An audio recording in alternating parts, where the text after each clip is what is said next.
Hello, and welcome to this week's episode of Engineer Your Energy. I'm Caroline Milton, owner of Milton Coaching Collective. If you're not yet familiar with MC Squared, we're an organization that helps individuals and organizations implement strategies to increase their productivity and their fulfillment.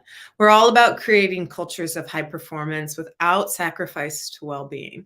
So we blend together a background in health and wellness with a background in professional development to truly transform teams and the individual into that high performing culture. Each Thursday, I come live to talk about either individual action or perhaps team action that we can take in order to build toward that level of high performance. This week, I want to talk about something that really was brought up in a conversation I had with a good friend over coffee yesterday.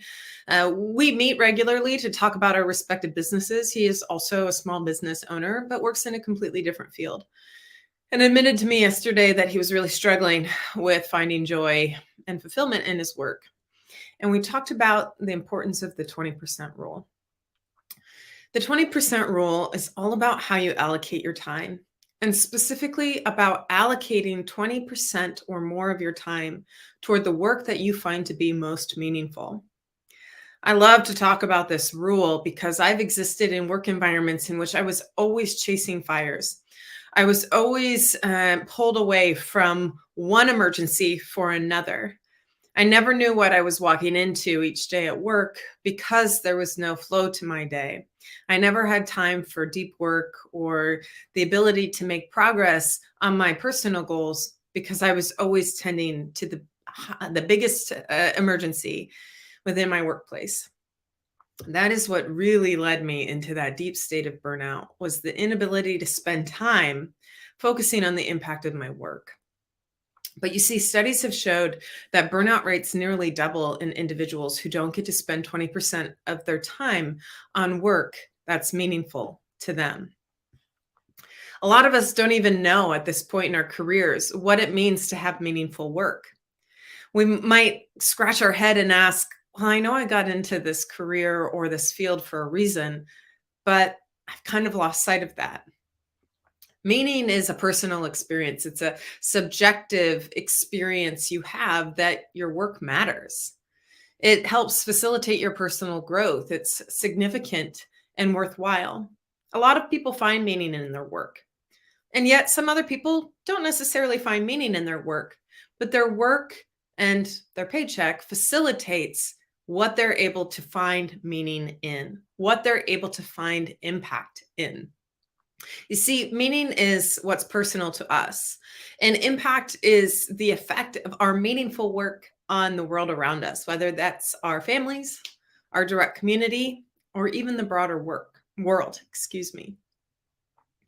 And a lot of us are sitting at our jobs, sitting in our offices, wishing that we had the ability to focus more on meaningful work.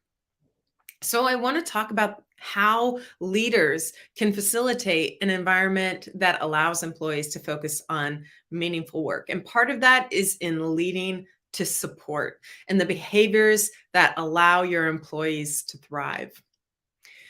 A leader who engages in leading to support behaviors acknowledges and listens to their workers' perspectives. That leader encourages self-initiation, provides choices and opportunities for initiative. They respond to questions. They offer assistance and guidance as needed. They provide a rationale or an explanation for projects, goals, and the big picture vision. They don't just assign work and say, get it done.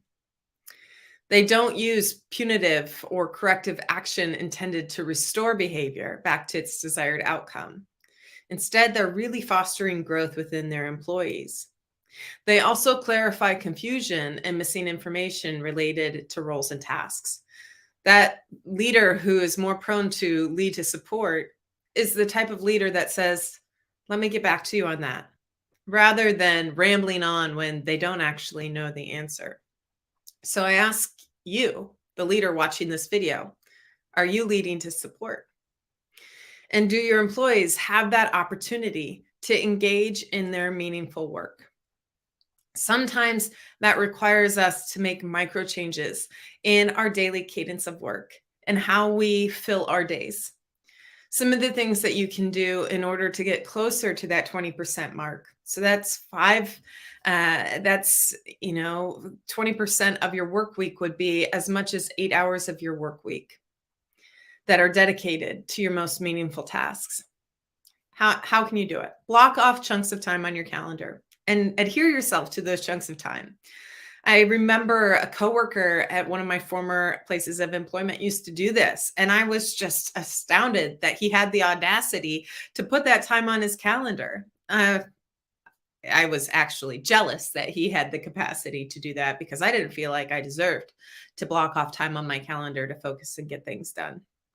That was his deep work time. That was his impact and meaning time. And he was a great employee as a result of it. Next, reorder your day. Prioritize the most meaningful tasks at the very start of your day or at your time of peak energy, peak productivity. That's going to be a little bit different for each of us, but you want to make sure that you're not losing sight of it as you move through the day, as those tasks get added to the to-do list. And finally, talk to team about the aspects of work that you either enjoy or that you dislike. You never know where there might be a potential for overlap where someone else enjoys something that you don't particularly enjoy. And you can shuffle, rearrange tasks, and together tackle those goals and work towards the realization of them. So I ask you, as you're watching today, what are some ways that you can work to establish more meaning in your lives? I'd love to hear it by dropping a comment on this.